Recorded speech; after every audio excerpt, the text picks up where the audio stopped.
Hello students, welcome to Shweta Yadav Tutorials. Please like and subscribe my channel and hit bell icon for more updates.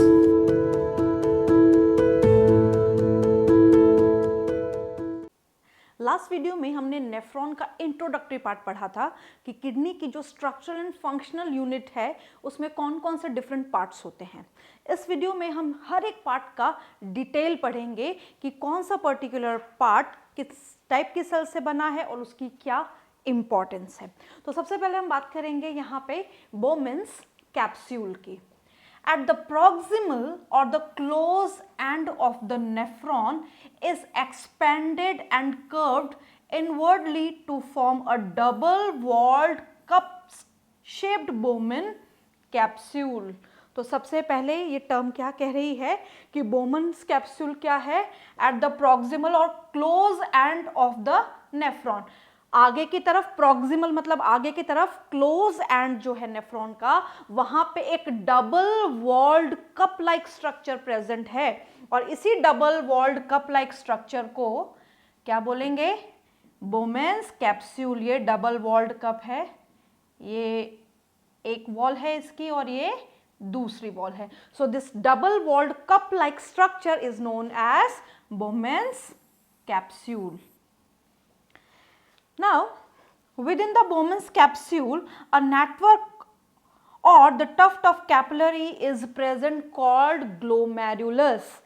साधारण से अगर हम इसकी बात करें कि ये जो डबल वॉल्ड कप है, ये डबल वॉल्ड कप एक कैपिलरी को होल्ड करके रखता है, यानी ये कैपिलरी के नेटवर्क को होल्ड करके रखता है एंड दिस नेटवर्क और the tuft of capillary is known as glomerulus.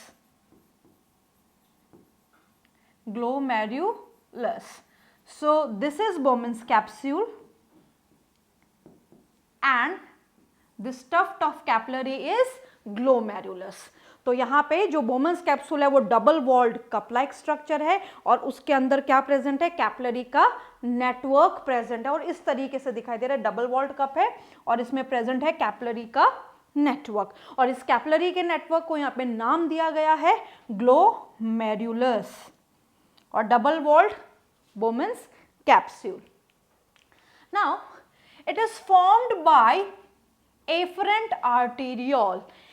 यहाँ पे बात की जा रही है ग्लोमेरुलस की. ग्लोमेरुलस किससे बना है? एफरेंट आर्टीरियोल से बना है. क्या है efferent arteriole? Afferent branch of renal artery. Renal artery की फाइन ब्रांच है. तो यहाँ पे अगर मैं बात करूं, ये वाला part, this is afferent arteriole. किसकी ब्रांच है ये? रीनल आर्टरी की. किडनी को जो ऑक्सीजनेटेड ब्लड दे रही है दैट इज रीनल आर्टरी. अब वो जो पर्टिकुलर आर्टरी है वो किडनी के अंदर तक नहीं जा सकती बिकॉज उसका जो डायामीटर है वो अलाउ नहीं कर रहा है, तो उसने अपनी ब्रांचेस को किडनी में भेजा, किडनी में जो सेल्स है वहां तक भेजा और यहाँ पे बना एफरेंट आर्टीरियोल. तो एफरेंट आर्टीरियोल क्या है? रीनल आर्टरी की ब्रांच है. तो एफरेंट आर्टीरियोल अंदर जा रहा है, फिर नीचे गुच्छा बना रहा है और आगे की तरफ निकल रहा है. इस तरीके से, ये इस तरीके से आ रहा है, यहाँ पे गुच्छा बन रहा है पूरा और इस तरीके से जो ब्लड है वो बाहर निकल रहा है. तो ब्लड की एंट्री हो रही है एफरेंट आर्टीरियोल से. Blood forms the glomerulus is carried away by an efferent arteriole. Blood आया एफरेंट आर्टीरियोल से, पूरे ग्लोमेरुलस में घुमा, पूरे टफ्ट ऑफ कैपिलरी में घुमा और बाहर निकल गया एफरेंट आर्टीरियोल से.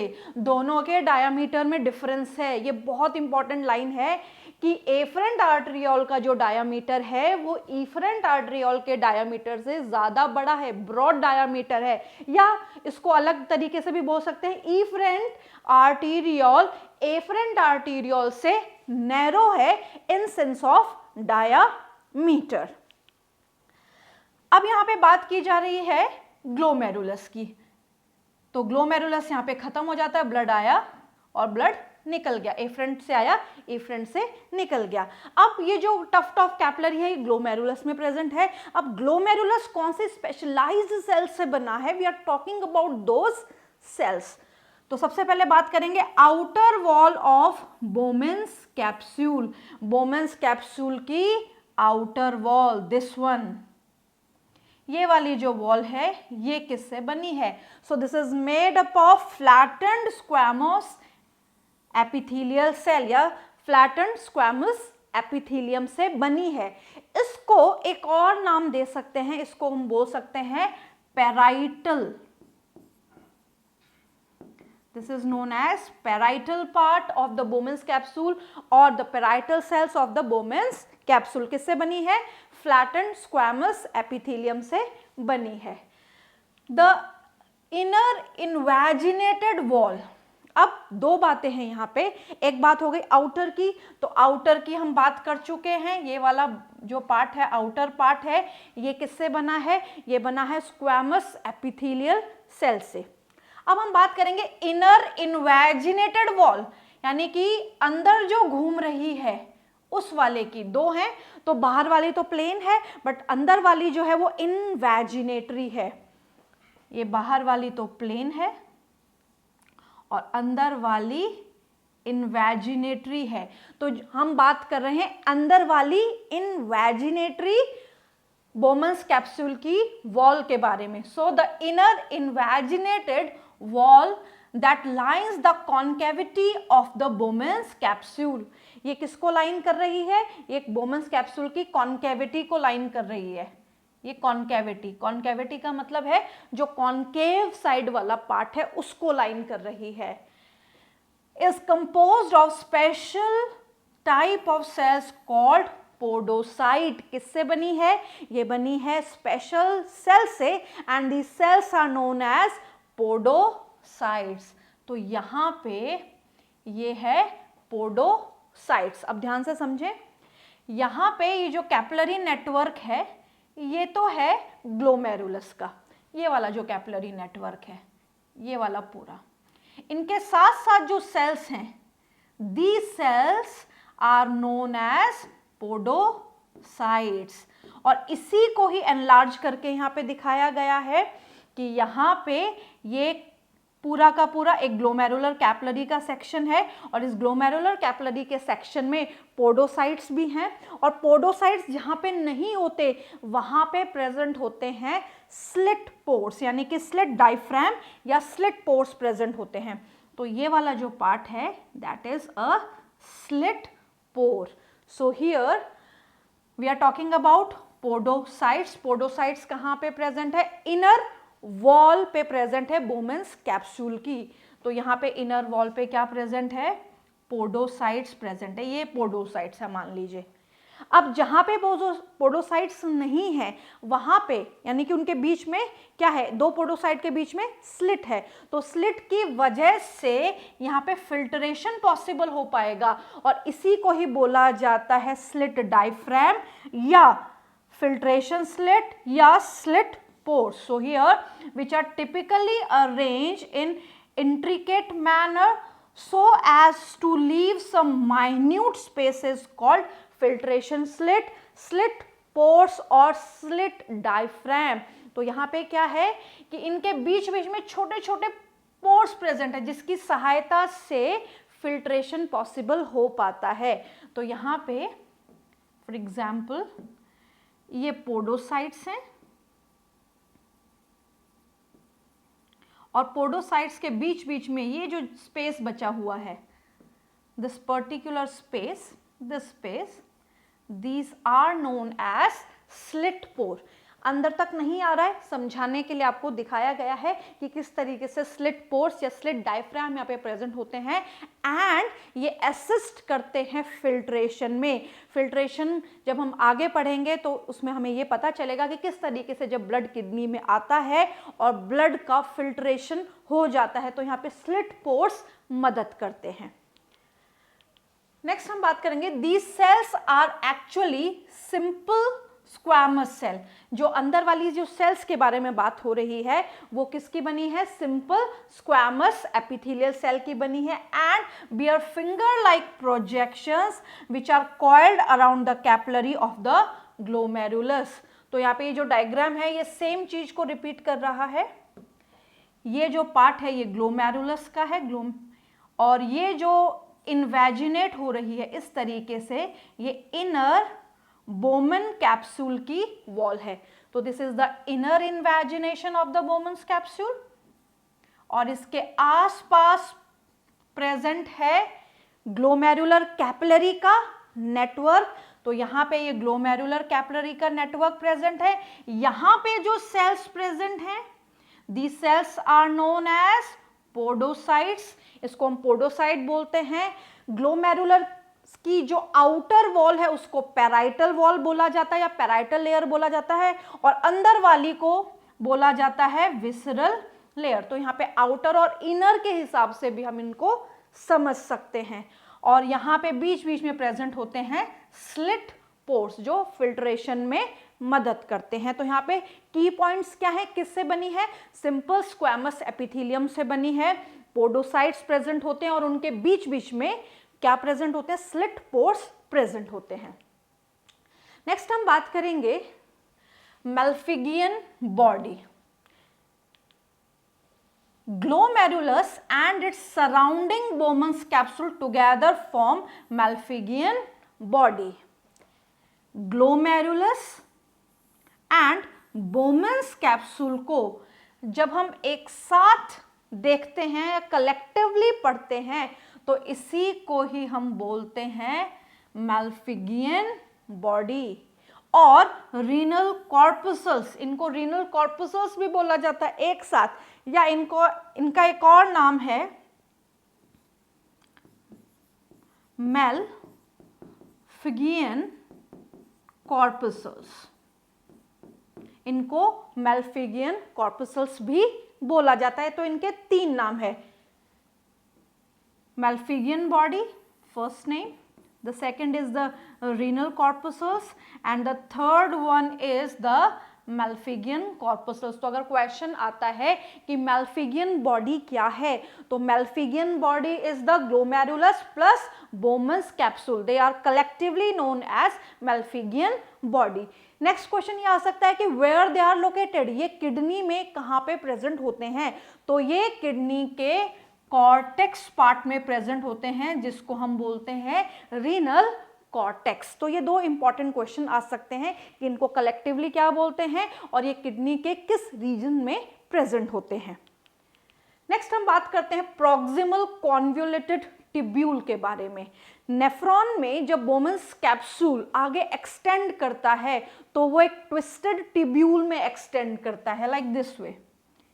ये डबल वॉल्ड कप है, ये डबल वॉल्ड कप आगे एक्सटेंड हो जाता है और एक्सटेंड होके इस तरीके से एक ट्विस्टेड पार्ट बनाता है, and this twisted part is proximal convoluted tubule. So here this proximal convoluted tubule is lined by simple cuboidal brush border epithelium, very very important। it is lined by which tissue?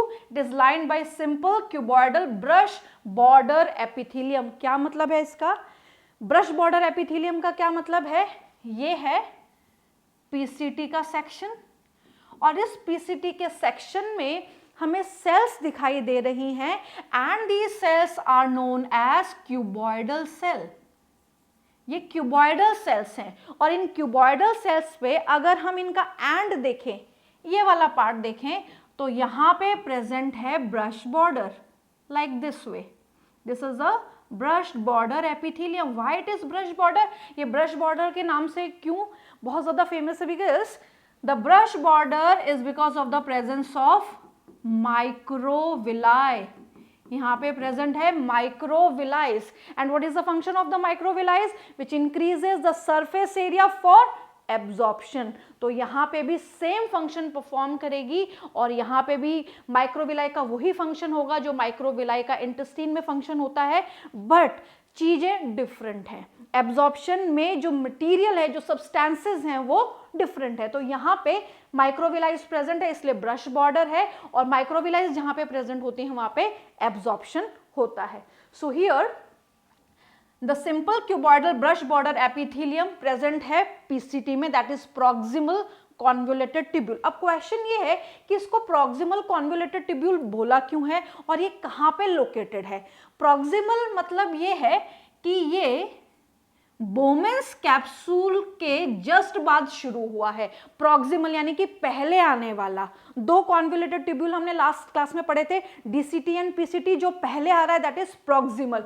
Convoluted, convoluted का मतलब है twisted, convoluted का मतलब है यहां पे twisted, घूमा हुआ, ट्विस्टेड, इस तरीके से घूमा हुआ दिखाई भी हमें दे रहा है कि बिल्कुल ट्विस्टेड कंडीशन में है, इसलिए इसको बोला है कॉन्वोल्यूटेड। एंड टिब्यूल, पूरी की पूरी जो नेफ्रॉन है वो टिब्यूलर सेल है, तो इनको हम टिब्यूल बोलते हैं। The membrane of these cells facing the tubule lumen has a numerous microvilli। यहाँ पे लाइन बहुत इंपॉर्टेंट है कि ये जो पीसीटी का ल्यूमन है, ल्यूमन का मतलब जहां से यूरिन पास हो रहा है दैट इज ल्यूमन, उस ल्यूमन को फेस कर रही हैं microvilli. Very very important line. These are the finger like projection और the brush border which increases the surface area। ये बात हम कर चुके हैं for absorption और for reabsorption। The epithelial cell of this region are specialized for the transport of salt and other substances from the lumen to the interstitial fluid। very very important line। क्या कह रही है line? हमने ऐसा देखा है कि ये है माइक्रोविलाई और यहाँ पे भी है microvilli. We are talking about PCT, हम पीसीटी की बात कर रहे हैं। तो ये पीसीटी का हो गया ल्यूमन और ये हो गया interstitial fluid. What is interstitial fluid? Interstitial fluid किसी भी सेल के आसपास का फ्लूइड। ये मान लीजिए नेफ्रॉन है तो इसके आसपास ये जो फ्लूइड है ये हो गया इंटरस्टिशियल फ्लूइड। तो यहाँ पे क्या बोला जा रहा है कि ये स्पेशलाइज्ड हैं, ये सेल्स क्या करती हैं, ये पीसीटी की सेल्स के बारे में बात की जा रही है। They are specialised for the transportation of the salt and the other substances. Salt और अदर सब्सटेंसेस का ट्रांसपोर्टेशन करते कहां से कहां? Lumen to interstitial fluid. Lumen से इंटरस्टिशियल फ्लूइड में, ल्यूमन से कहां पे? इंटरस्टिशियल फ्लूइड में ट्रांसपोर्टेशन करती है। किसका करती है? सॉल्ट का एंड अदर सब्सटेंसेस, दूसरे सब्सटेंसेस का ट्रांसपोर्टेशन भी करती हैं। We are talking about proximal convoluted tubule. ये तो सारी बातें हो गई। अब प्रॉक्सिमल कॉन्वोल्यूटेड ट्यूब्यूल कहां पे लोकेटेड है? This is also located in the cortex region of the kidney, renal cortex में प्रेजेंट है। Near its basolateral surface, the mitochondrions are concentrated to allow the reabsorption of salt by active transportation। Basolateral spaces यानी कि यहाँ पे present होंगे माइटोकॉन्ड्रियंस और ये जो माइटोकॉन्ड्रियंस है ये एनर्जी प्रोवाइड करेंगे और सॉल्ट का एक्टिव ट्रांसपोर्टेशन हो पाएगा, क्योंकि जहां पे भी वर्ड आ जाता है एक्टिव ट्रांसपोर्टेशन वहां पे एनर्जी की रिक्वायरमेंट है, एटीपी की रिक्वायरमेंट है। तो उस एटीपी की रिक्वायरमेंट को फुलफिल करने वाला कौन है? माइटोकॉन्ड्रिया। और माइटोकॉन्ड्रिया क्या एक सेल ऑर्गेनल है और कहां पे मौजूद होगा? It is located in this particular cell. ये जो सेल्स हैं पीसीटी की जो सेल्स हैं वहां पे प्रेजेंट होगा और एनर्जी प्रोवाइड करेगा जिससे एक्टिव ट्रांसपोर्टेशन हो पाएगा। नेक्स्ट हम बात करेंगे loop of Henley. Proximal convoluted tubule के बाद जो लंबा पतला स्ट्रक्चर नीचे हेयरपिन लाइक एक्सटेंड हो जाता है, पूरा नीचे तक एक जूड़े के पिन की तरह एक्सटेंड हो जाता है इस तरीके से, U-shaped structure। This U-shaped structure is known as loop of Henle। कहां पे located है? It is located in the medulla of the kidney। ये medulla part of the kidney या रीनल मेड्यूला में लोकेटेड है। So it starts after the proximal convoluted tubule, PCT के बाद शुरू होता है। ये पीसीटी है और यहां से पीसीटी के खत्म होने के बाद ये शुरू हो गया लूप ऑफ हेनले, और कहां तक जाता है, डीसीटी तक जाता है। ये हो गया डीसीटी। तो सिंपल सा कहने का मतलब है कि ये पीसीटी से शुरू होके और डीसीटी तक जाता है, और ये जो पूरा यू शेप्ड स्ट्रक्चर है, this is loop of Henley. ये पूरा यू शेप्ड स्ट्रक्चर क्या है, लूप ऑफ हेनले है। This hairpin-like loop has a descending limb and the ascending limb.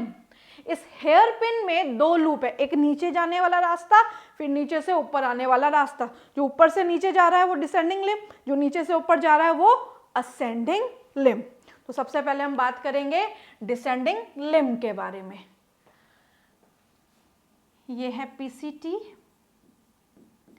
PCT जहां से खत्म हुआ वहां से शुरू हो गया लूप ऑफ हेनले। ये लूप ऑफ हेनले है और ये लूप ऑफ हेनले का डिसेंडिंग लिम्ब है। ये लूप ऑफ हेनले का है डिसेंडिंग लिम्ब। इस डिसेंडिंग लिम्ब में डायामीटर में डिफरेंस है। जब ये पीसीटी के साथ नीचे कंटिन्यू हो रहा है तो पीसीटी जैसा डायामीटर ही इसका आ रहा है, यानी कि थिक है ये पीसीटी जितना ही। बट जैसे जैसे ये नीचे और मेड्यूला में एक्सटेंड हो रहा है तो ये थिन होता जा रहा है। तो इसमें दो सेगमेंट है। पहला पार्ट इसका थिक है जिसको हम कहेंगे थिक सेगमेंट, और इसके बाद आ जाती है इसकी थिन सेगमेंट। तो इसमें थिक और थिन सेगमेंट है। जो पीसीटी के साथ पार्ट अटैच्ड है, जो पीसीटी से जो एक्सटेंड हो रहा है, दैट इज थिक सेगमेंट, और उसके बाद नीचे आते आते वो बन जाता है thin segment. So here the upper part constitute thick segment, has same diameter as PCT. जो थिक सेगमेंट है उसका डायामीटर पीसीटी जैसा ही है। It is also lined by simple cuboidal epithelium. PCT किससे लाइन थी, सिंपल क्यूबॉइडल एपिथेलियम से, but वहां पे ब्रश बॉर्डर था। तो यहाँ पे ब्रश बॉर्डर नहीं होगा, बट जो सेल्स होंगी वो सेम होंगी। So here the cells are simple cuboidal epithelial cell. कहाँ पे प्रेजेंट है, थिक सेगमेंट में प्रेजेंट है। फिर हम बात करेंगे lower part. We are talking about the thin segment part. The thick segment part is lined by flat squamous epithelium. किससे lined है, squamous epithelium से lined है। तो हमने नेफ्रॉन में बोमन्स कैप्सूल में squamous epithelium के बारे में पढ़ा, और दूसरा हमने पढ़ा थिन सेगमेंट में, और बाकी जितनी भी जगह हमने पढ़ा वहां पे पढ़ा हमने क्यूबॉइडल एपिथेलियम। तो यहाँ पे जो सेल्स होंगी वो होंगी क्यूबॉइडल एपिथेलियम, और नीचे वाले पार्ट में जो थिन पार्ट है वहां पे होंगी स्क्वैमस एपिथेलियम। ये बात हुई डिसेंडिंग लिम्ब की। अब हम बात करेंगे असेंडिंग लिम्ब। ये ऊपर जाने वाला जो लिम्ब है, this is ascending limb. We are talking about ascending limb. अब असेंडिंग लिम्ब में क्या खास बात है, इसमें जो सेगमेंट है पहले थिन है और फिर थिक है। तो यहाँ पे पहले थिन सेगमेंट है और फिर थिक सेगमेंट है। तो यहाँ पे जो थिन सेगमेंट है वो किससे कंटिन्यू हो रही है, वो कंटिन्यू हो रही है thin segment of descending limb. ये डिसेंडिंग लिम्ब है और इस डिसेंडिंग लिम्ब के थिन सेगमेंट से ही आगे कंटिन्यू हो रही है। तो यहाँ पे जो सेल्स होंगी वो सेम होंगी। So these are lined by squamous epithelium. So the upper part constitute the thick segment. Upper part वाला जो है वो थिक सेगमेंट है, उसका डायमीटर डीसीटी जैसा है, बट यहाँ पे जब हम बात करेंगे इसके डायमीटर में और डीसीटी के डायमीटर में तो वो सेम होगा। बट यहाँ पे अगर हम देखें, पहले हम बात करें थे लोअर सेगमेंट की। So the lower part constitute the thin segment which is lined by a flat squamous epithelium. तो यहाँ पे पूरे में ये पूरे पार्ट में, चाहे वो डिसेंडिंग लिम्ब हो या असेंडिंग लिम्ब हो, लूप ऑफ हेनले का, कौन सी सेल्स होंगी? Flat squamous epithelium. और जो दोनों का असेंडिंग और डिसेंडिंग लिम्ब का जो थिक पार्ट है, ये वाला पार्ट, यहां पे जो सेल्स होंगी वो होंगी cuboidal epithelium, simple cuboidal epithelium. अब यहाँ पे ये तो हो गया एक कॉन्सेप्चुअल बात। अब यहाँ पे क्या होगा, जो थिक सेगमेंट है आगे जाके ये एक्सटेंड करेगी डीसीटी में, तो thick segment of the loop of Henle and DCT का जो डायामीटर है वो सेम है, तो they are in the same diameter, they are of the same diameter. ये इनका डायामीटर बिल्कुल सेम है, क्योंकि लूप ऑफ हेनले आगे जाके एक्सटेंड कर रहा है डिस्टल कॉन्वोल्यूटेड ट्यूब्यूल में। डिस्टल कॉन्वोल्यूटेड ट्यूब्यूल, डिस्टल मतलब पीछे का पार्ट, कॉन्वोल्यूटेड मतलब ट्विस्टेड पार्ट, और ट्यूब्यूलर पार्ट है इसलिए इसको बोला जाता है tubule. So it is distal convoluted tubule, abbreviative form is DCT। So here this is DCT। कहां पे लोकेटेड है? ये किडनी के कॉर्टेक्स में लोकेटेड है। The ascending limb of Henle's loop merges into the DCT। ये बात हम कर चुके हैं कि जो लूप ऑफ हेनले है वो आगे किस में एक्सटेंड हो जाता है, किस में ओपन हो जाता है, किस में मर्ज हो जाता है? DCT में मर्ज हो जाता है। अब यहाँ पे जो लूप ऑफ हेनले का जो पार्ट था, जो मोटा था, जिसका डायमीटर DCT से सेम था, वो किससे लाइंड है? क्यूबॉइडल एपिथेलियम से, सिंपल क्यूबॉइडल एपिथेलियम। तो DCT भी किससे लाइंड होगा? सिंपल क्यूबॉइडल एपिथेलियम से लाइंड होगा। The DCT of different nephrons are open into a straight tube called collecting duct. DCT एक सीधी ट्यूब में ओपन हो जाता है और इस सीधी ट्यूब को हम कहते हैं कलेक्टिंग डक्ट। DCT खुद तो ट्विस्टेड है बट ये स्ट्रेट ट्यूब में ओपन होता है and this straight tube is known as collecting duct. Next is the collecting duct. Collecting duct present in the medullary pyramids, very important line।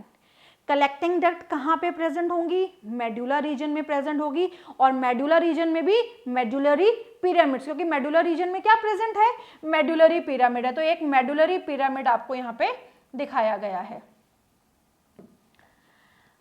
These are long tubules which transverse through the medulla in a pyramid. तो इस तरीके से वो नीचे की तरफ extend हो जाती हैं और मेड्यूला रीजन से वो बाहर निकल के और पेल्विक रीजन में ओपन हो जाते हैं, जिसको हम कहते हैं रीनल पेल्विस।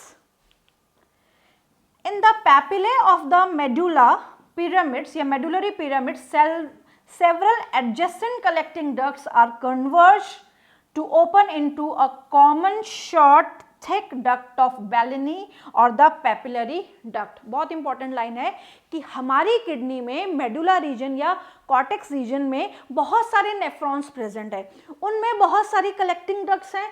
तो बहुत सारी कलेक्टिंग डक्ट्स एक साथ आती हैं और बहुत सारी कलेक्टिंग डक्ट्स एक कॉमन डक्ट बना लेती हैं, और ये जो कॉमन डक्ट है इसको बोला जाता है duct of Bellini. Duct of Bellini और पैपिलरी डक्ट बोला जाता है इसको, डक्ट ऑफ बेलिनी और पैपिलरी डक्ट। अब ये जो डक्ट ऑफ बेलिनी है या ये जो पैपिलरी डक्ट है ये मेडुला रीजन से बाहर निकलती है, या फिर हम कह सकते हैं ये जो मेडुलरी पिरामिड का जो एंड पार्ट है, पॉइंटेड पार्ट है, उससे बाहर निकल के और ये ओपन हो जाती है रीनल पेल्विस में। ये पार्ट है रीनल पेल्विस का। ध्यान से समझे एक बार दोबारा से। ये दो नेफ्रॉन्स हैं, इन दो नेफ्रॉन ने एक कॉमन डक्ट बनाई जिसको बोला गया कलेक्टिंग डक्ट। ये कॉमन डक्ट बन गई, ये बहुत सारे नेफ्रॉन्स के साथ जो एसोसिएटेड डक्ट आ रही है ये है कलेक्टिंग डक्ट। अब ये जो कलेक्टिंग डक्ट है इसने एक मोटी डक्ट बनाई जिसको बोला गया डक्ट ऑफ बेलिनी और पैपिलरी डक्ट। ये बनी नीचे आके duct of Bellini, this is a duct of Bellini और पैपिलरी डक्ट। ये जो पैपिलरी डक्ट है इसका नाम पैपिलरी क्यों दिया गया? क्योंकि ये जो मेडुलरी पिरामिड है इसका ये वाला जो पार्ट है जहां से पैपिलरी डक्ट बाहर निकलेगी इसको बोला जाता है रीनल पैपिले, और इस रीनल पैपिले से होती हुई ये आगे जाके एक्सटेंड कर जाती है और रीनल पेल्विस में ओपन हो जाती है। और रीनल पेल्विस इस तरीके से एक फनल शेप स्ट्रक्चर है जो किडनी से यूरिन को बाहर यूरेटर्स में लेके आती है। तो इस तरीके से जो यूरिन है वो रीनल पेल्विस से होते हुए यूरेटर में चला जाता है। All ducts of Balani then open at the tip of the papillae, ये डिस्कशन हम कर चुके हैं। जितनी भी डक्ट हैं वो टिप ऑफ द पैपिले पे ओपन होती है, this is the tip of the papillae into the pelvis, renal pelvis में ओपन हो जाती है। The Malpighian corpuscles, proximal convoluted tubule and the distal convoluted tubule, ये बहुत इंपॉर्टेंट लाइन है, ध्यान से समझे। Malpighian बॉडी या Malpighian corpuscles, PCT and the DCT, यहाँ पे तीन चीजें हो गई, 1, 2 and 3। All these three are located in the cortex of the kidney, ये किडनी के कॉर्टेक्स में है, ये किडनी का कॉर्टेक्स पार्ट है। इस कॉर्टेक्स में ये जो पार्ट है इसको हम बोलेंगे Malpighian बॉडी, ये बात हम करके आ चुके हैं। PCT, DCT, ये बात भी हम करके आ चुके हैं। तो यहाँ पे सारे के सारे कहाँ पे लोकेटेड हैं? ये लोकेटेड है कॉर्टेक्स ऑफ द किडनी में। और जो हेयरपिन लाइक स्ट्रक्चर है that is the loop of Henley, ये कहाँ पे लोकेटेड है? मेडुला में। इसके साथ साथ यहाँ पे और क्या क्या लोकेटेड है? यहाँ पे लोकेटेड है कलेक्टिंग डक्ट, डक्ट ऑफ बेलेनी या पैपिलरी डक्ट। तो यहाँ पे डक्ट्स की बात है, जो भी जितनी भी डक्ट्स हैं PCT की से जो एक्सटेंड हुई हैं आगे, या फिर हम कह सकते हैं DCT से जो एक्सटेंड हुई हैं, कलेक्टिंग डक्ट, डक्ट ऑफ बेलेनी, ये पूरा का पूरा जो एक्सटेंशन है ये कहाँ पे लोकेटेड है? ये सारी लोकेटेड हैं मेडुला रीजन में। और जो मेन सेल्स हैं जहाँ पे रीअब्जॉर्प्शन हो रहा है PCT, DCT या बोमेन्स कैप्सूल, वो लोकेटेड हैं कॉर्टेक्स ऑफ द किडनी में। This is the medulla of the kidney. तो यहाँ पे दो रीजन है, ये सारी चीजें हम डिटेल करके आ चुके हैं। तो यहाँ पे हमने पढ़ा कि नेफ्रॉन जो है वो इम्पॉर्टेंट क्यों है, उसके सारे पार्ट्स में कौन कौन सी सेल्स हैं और उनका क्या रोल है। जब हम नेफ्रॉन की स्टडी कर लेते हैं उसके बाद ही हम यहाँ पे उसके बारे में जस्टिफाई कर पाएंगे कि नेफ्रॉन का कौन सा पार्ट क्या पर्टिकुलर फंक्शन परफॉर्म कर रहा है। So this is all about a very important cell that is nephron.